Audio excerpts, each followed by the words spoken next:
So, as you know, Iraq was invaded in 2003. The first thing, Paul Bremer, if you remember him, he was the American administrator who replaced Saddam Hussein to rule the country. He had a briefcase. In that briefcase were 100 orders to be implemented right after deposing Saddam Hussein from power. The first thing, I'm not gonna tell you what they are, but you can Google and find them.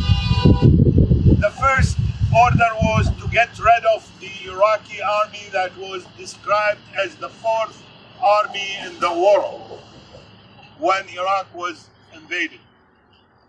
The second was to dissolve the Ba'ath Party. The Ba'ath Party, the party that Saddam believed in it, and which wanted him and Syria to unite all Arab countries and be a great country, or maybe a superpower that compete with the US and Russia at that time, USSR at that time. So when the military of Iraq was dissolved, destroyed, Iraq became an open, wide arena for everything. The retired military generals and US military generals and the failed Republican candidates for some offices they were running, they went right away to Iraq because Iraq became an arena for embezzling the US dollar that you and me pay. Iraq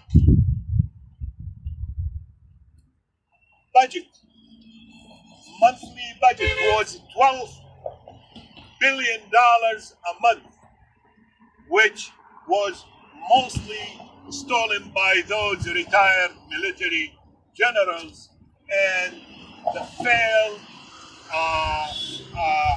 Republican politicians who didn't win and didn't get anything from that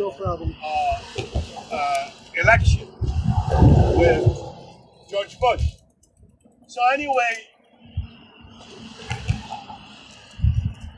when ISIS in 2014 invaded Iraq again, so the Imam Sistani, a religious leader for the Shia, called for jihad to get rid of ISIS from Iraq. Now the Iraqi army that was dissolved came back again, and now still growing to defend Iraq, not only Iraq, Syria too, and Iran. So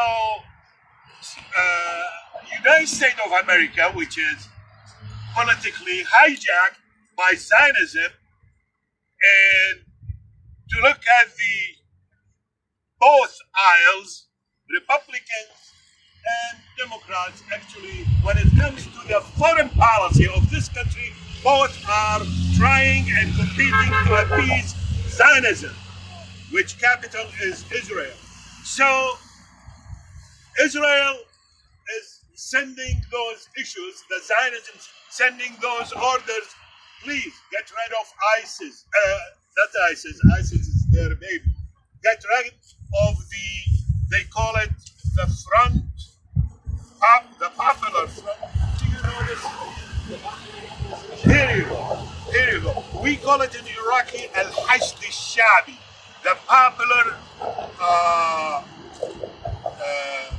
military movement that Sistani called for, like bringing the whole Iraqi together to protect Iraq and neighboring countries from the US, who continues to occupy Iraq since 2003, and still there are 25 military bases, American military bases in Iraq today, as Marie mentioned.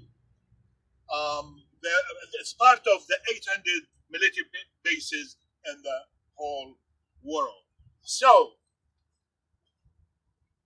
when the drones of the latest president, Trump, killed General Soleimani, who was Iranian, in Baghdad in January 2020, he was escorted by Iraqi leader of this popular front for the Al-Hajj al-Shabi, his name Abu Majid al-Muhandis.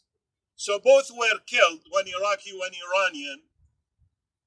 Iran backed Shia militia in Iraq started targeting the American interest in Iraq, mainly the embassy in Baghdad, the American embassy, and also the American consulate in Erbil, which, if you remember, about a month or so, there were Mossad, Israeli Mossad 3 agents killed in their center in Erbil.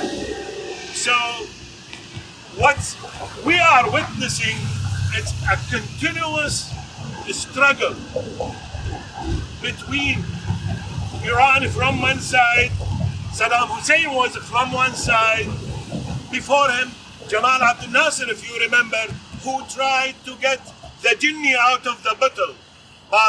Like, who's the jinni? The jinni, well, the Arab Islamic.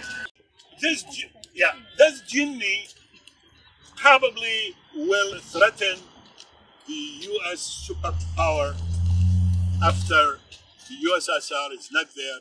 And why? Because the Arabs have the energy sources, all kinds. They have the wealth, they have the religion, they have the manpower, they have the water, they have the sun, they have the Holy Land. And they could be, as before, where the Islamic State was dominating the whole area beside South Europe and China, part of China, and everywhere. They don't want that to happen again. Thereafter, the jinni should be kept in the bottle. Every time the head is coming out, go like this. So in Syria, Iraq, Libya, those countries, Egypt, they have to buy it by dollar or militarily crush them. And who is doing this? The international Zionism. The U.S., believe me, the U.S. have nothing. I mean, AIPAC running those senators and Congress people, because every time if anybody will say no to AIPAC, that person, that senator or congresswoman, maybe what's her name, the Somali lady? Yeah, either they buy her or they kick her out from office. So the struggle will continue. Myself, my school I built in Najaf to have it as a center for reconciliation called English for Reconciliation. I invited more than 50 American teachers, 26 came out of them within 3 years. They taught English. Eventually, in last September, that center was bombed. They said it's possibly a militia backed by Iran, because that school called the American, if you Google it, you will read about it in Washington Post, how it was bombed. It's called the American Institute for English in Najaf. That was running by me. I invited many Americans who came and lived with us to exchange the culture, to learn about us, and to make friends. So that was destroyed, whether by Iran or the US, anyway, that killed the initiative that made peace. So, assalamu alaikum again, peace be upon you. Thank you. Thank you. Thank you. Wyatt?